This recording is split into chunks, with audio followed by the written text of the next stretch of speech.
Guys, ito yung bathroom dito sa stand niya. Yan. Itong pinto na to, ito po yung back door dito dati. Kahoy po yun. 80 po ang sukat pero maliit lang ang kailangan namin. So, ito po ni-repair na lang yan. Actually, pwede pa naman din talaga siya. Tapos, sinabi rin namin sa may-ari. So, okay naman sa kanila.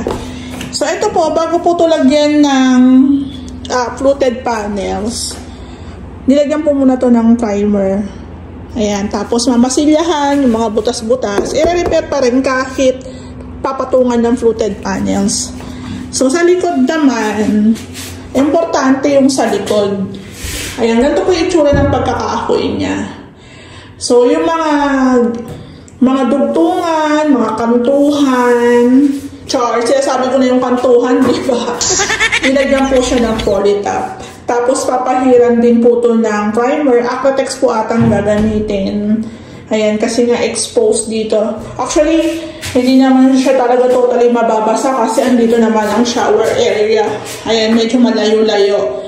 Siguro talsik lang. So, ayan guys, sa amin, as long as pwede pang gamitin at magagawa ng paraan at okay din kay client. So, pwede po natin yan i-repair. Ayan. So, ito, may polytop, may primer, lilihain, lalagyan ng pintura. Ayan po. So, ito po magiging hidden door po ang peg nito. Lalagyan natin ng door closer dito sa likod. Ayan, para itutulak po dito, tapos magaganyan-ganyan siya, swing-swing, o diba? Bang! Ayan. So guys, ito, share ko sa inyo. Yung bottom po dito, parang nasa mga 150 lang. 150 by 180. Medyo malawak po ng konti, kumpara po sa Lumina. Kasi may ganito pang konti, oh. So ito guys, ang ginamit po nating tiles dito. Sa tiles tayo mag-umpisa. Yung pinaka-wall po is 30 by 60 na porcelain po ito. Makinis. Yan. Makinis, mas madaling linisin. Tapos yung ating accent dito, 60 by 60 na wood design. Makinis porcelain din po ito. So kung mapapansin nyo, halos parehas po sila dito sa baba. Sa floor tiles natin. Parehas po sila, pero ito po, magaspang. Medyo matte po ito. Siyempre, floor tiles, tatapakan, kailangan hindi siya madulas. Pag ito po kasi ginamit natin, madulas po ito. So, pag gagamit po kayo ng floor tiles, dapat yung matte o kaya yung wrap, yung medyo magaspang. So, yung accent, ang gusto ni ma'am, tinuloy niya hanggang dito sa floor tiles. Kaya, nag-add po kami ng magaspang na tiles. So, depende sa inyo. Pwede rin po kayong gumamit ng magaspang dito, ng matte. Depende po sa inyo. Pero, mas madali pong linisin ang porcelain. Ayan o, yung glossy. Ayan po siya. 30 by 60. Pwede nyo i-combine sa 60 by 60. Tapos, dito po sa the rest ng floor tiles natin. Kung mapapansin nyo, parang parehas lang din sila, diba? Pero ito po, 60 by 60, pero magaspang. Ayan, magaspang po siya. So, alam nyo na, dahil ito nga po is tatapak-tapakan floor tiles, kailangan matte o kaya medyo magaspang ng konti. So, ayan guys, 30 by 60, 60 by 60, yan po ang magandang gamitin. So, pagdating po sa mga dugtungan ng tiles, meron kasing sinusunod yung ibang gumagawa. Ayan po. Kung mapapansin nyo, yung dugtong po dito, ayan o. Mas maganda po kasi siyang tingnan kung yung mga linya is nagtatagpo. Hindi naman necessary, pero kasi mas maganda siyang tingnan.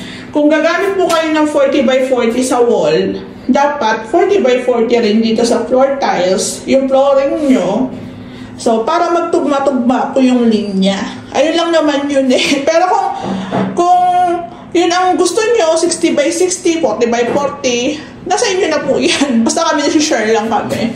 Tapos, eto po, sa bathroom din ang pinakamahal pagdating po sa renovation kasi nga, ang daming accessories. Meron tayong heater, hindi pa namin nakabit.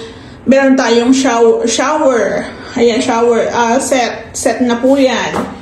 May toilet bowl, pinalitan. Ang brand niya is ito po.